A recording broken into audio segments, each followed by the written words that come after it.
கனகதாசர் என்ற ஒரு நல்ல கவிஞர், மாபெரும் பக்தர், வேடுவர் குலத்தில் பிறந்தவர். கர்நாடக மாநிலம் தார்வாட் கிராமத்தில் பாதா என்னும் கிராமத்தில் வாழ்ந்து வந்தார். உடுப்பியில் கிருஷ்ணர் கோவில் உள்ளது. பல்லாயிரக்கணக்கான பக்தர்கள் அந்த கோவிலை தரிசிப்பது வழக்கம். கனகதாசரும் இசைக்கருவியை மீட்டி பக்தி பாடல்களை பாடியவாறு அங்கு சென்றார்.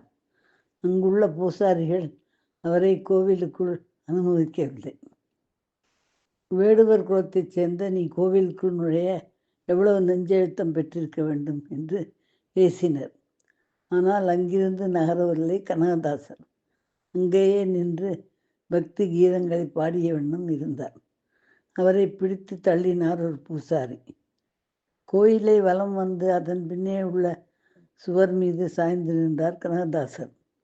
கிருஷ்ணா, மாதவா, உன் கோயிலுக்குள் வரக்கூடாததற்கு நான் செய்த பாவம் என்ன என வருந்தினார். திடீரென அந்த சுவர் பிளந்து வழியை உண்டாக்கியது. கிருஷ்ண விக்கிரகம் கனகதாசரின் பக்கம் திரும்பியது. சுவாமியை மிக அருகில் தரிசித்து மகிழ்ந்தார் கனகதாசர்.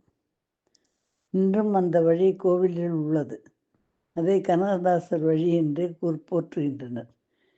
இத்தகைய பக்தரான கனகதாசர் தன் சிறு வயதில் ஒரு நாள் வழியில் கால் தடுக்கி பாறை மீது விழுந்தார். அடியில் கணக்கற்ற பொற்காசுகளை கண்டார். அவற்றை தன்னிடம் மட்டும் வைத்து கொள்ளாமல் ஏழைகளுக்கு பங்கிட்டு கொடுத்தார். குரு ஒருவரிடம் சீடராக இருந்தார் கனகதாசர்.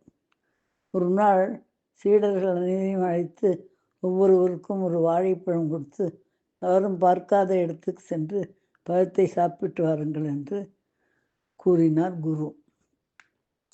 சீடர் அனைவரும் வெகு தூரம் சென்று மரம் மற்றும் வீட்டின் பின்புறம் நின்று பழத்தை சாப்பிட்டனர்.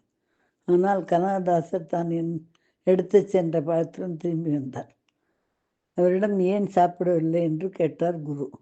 குருதேவரே, நான் எங்கு சென்றாலும் இறைவன் இருப்பதாக உணரலானேன். இறைவன் இல்லாத இடம் எங்கும் இல்லை. அதனால் உங்கள் கட்டளையை நிறைவேற்ற இயலவில்லை என்றார் கனகதாசர். பெருமிதத்துடன் சீடனை பார்த்தார் குரு. கனகதாசனே, நீ சிறந்த பக்தன். உன்னை போன்ற பக்தனை சீடராக அடைய நான் மிகவும் பெருமைப்படுகிறேன் என்றார் குரு.